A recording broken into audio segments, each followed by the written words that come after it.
இந்த சம்மில் நம்ம எக்ஸோட மதிப்பு என்னன்னு கண்டுபிடிக்கணும். அதாவது 3 ஆஃப் இங்கே ஒரு எக்ஸ் இருக்குது, இங்கே ஒரு எக்ஸ் இருக்குது. இந்த எக்ஸில் என்ன வேல்யூ வந்தால் இதுவும் இதுவும் ஈக்குவல் ஆகும்னு கண்டுபிடிக்கணும். அதுக்கு முன்னாடி ஒன்று நீங்கள் தெரிஞ்சுக்கணும். இப்போ வந்து ஃபார் எக்ஸாம்பிளுக்கு எம் ப்ளஸ் என் இருக்குன்னு வச்சுக்கோங்க.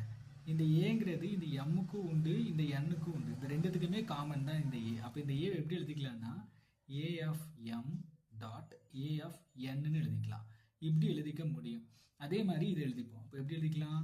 3 ஆஃப் எக்ஸ் டாட் 3 ஆஃப் 2ன்னு எழுதிக்கலாமா? எழுதிட்டு சீக்வல் டு இந்த சைடு இருக்கிறது அப்படியே எழுதிக்கிட்டேன். 3 ஆஃப் எக்ஸ் ப்ளஸ் 216 எழுதிக்கிட்டேன். இந்த 3 ஆஃப் எக்ஸ் இந்த சைடு கொண்டு வாங்க. கொண்டு வந்து எப்படி வரும்? 3 of x dot 3 of 2 minus, ஏன்னா இங்கே ப்ளஸில் இருக்கா, ஆன்சர் மைனஸில் வரும். 3 ஆஃப் எக்ஸ்ன்னு வரும். Equal to 216. இப்போ இது ரெண்டுத்துலேயும் 3 ஆஃப் எக்ஸ் காமனாக இருக்குது, அதை வெளியில் எடுத்துருவோம். அப்போது 3 ஆஃப் எக்ஸை வெளியில் எடுத்துட்டிங்கன்னா இங்கே 3 ஆஃப் 2 மட்டும் இருக்கும், மைனஸ் 1 சீக்வல் டு 216ன்னு வரும். ஓகே, இப்போ அடுத்ததில் என்ன பண்ண போகிறேன்? 3 ஸ்கொயர் பண்ணால் என்ன வரும்? 9 வருமா? அப்போ 3 of x 9 minus 1 is equal to 216ன்னு வரும். இப்போ 4வது டைமில் பாருங்கள். இப்போ இது ரெண்டையும் கழிச்சா 8 வருமா? 3 of x into 8 is equal to 216ன்னு வரும். இந்த 8ஆல் இதை அடிப்போம்.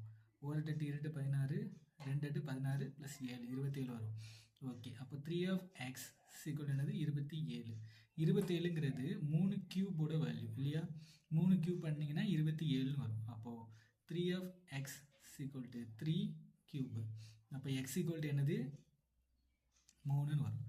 ஆன்சர் என்ன? X equal to 3. இதுதான் ஆன்சர்.